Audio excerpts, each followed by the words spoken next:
Hello YouTube, Sam here from youtube.com/onlivegamer for the new Boston, and in this tutorial we're going to be talking about the exit try statement, and if we have time we'll also be talking about the throw keyword.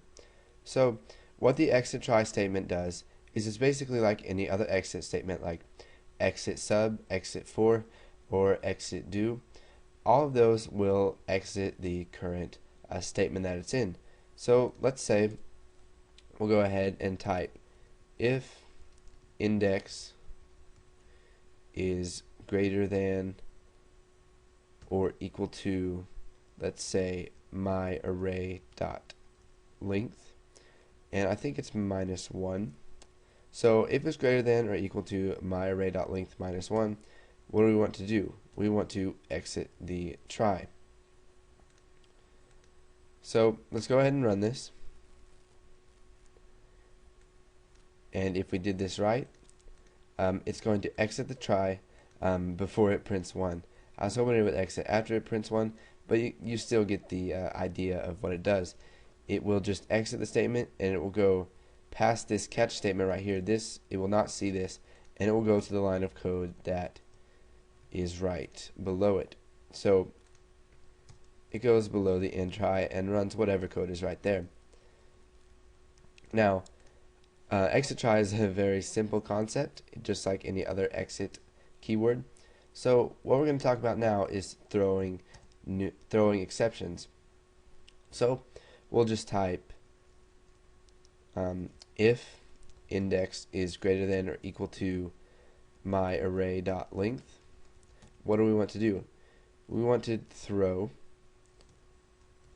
and you can see here that the description says throws an exception within a procedure so that you can handle it with structured or unstructured exception handling code. So this will just throw the exception before the exception actually happens. So if an exception is about to happen, let's just throw one right here, and we'll handle it down here in the catch statement.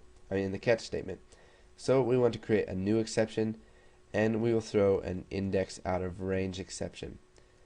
And for our parameters, we can add a message. So we'll just say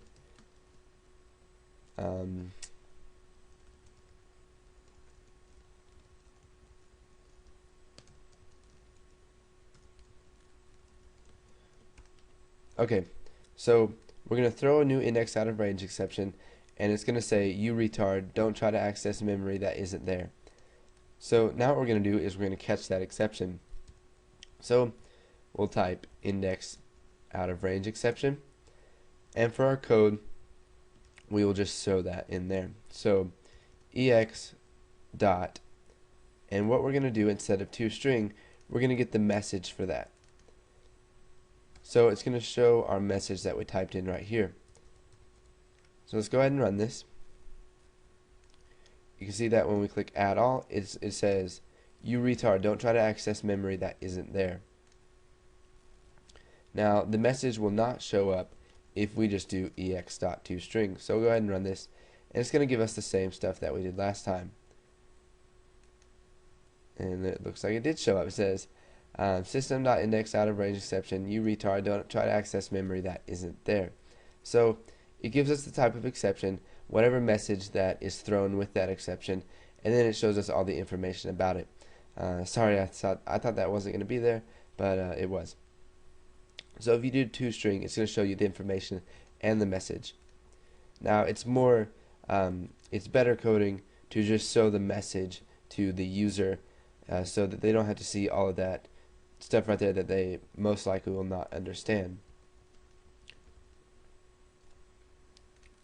Now sometimes what you can also do is throw exceptions just to get yourself out of some code. I wouldn't really recommend this, but sometimes it is a valid way to get out of code. So let's say you're doing an operation, and if something happens in that operation, you want to throw a new exception, and you just catch that exception right here and just leave that blank, and what it's going to do is going to exit whatever operation you're doing right there and then come down and start at this line of code.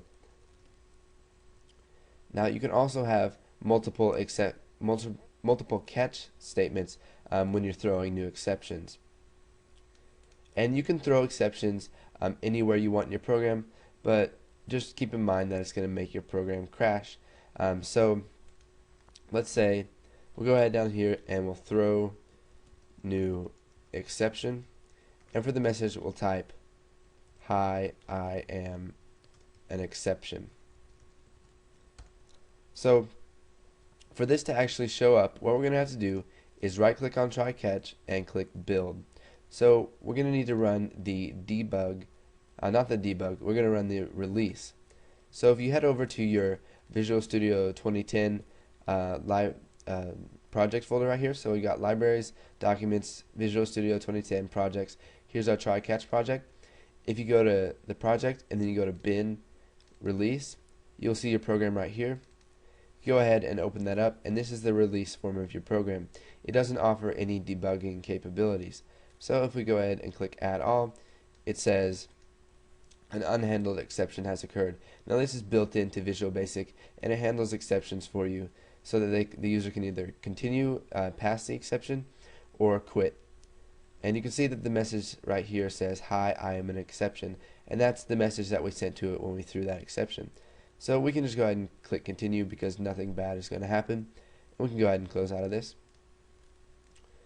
So go ahead and practice with the exit try statement. You can also practice throwing exceptions in your program or in your try statement. And once you're familiar with that and you're not going to forget it, go ahead and move on to the next tutorial.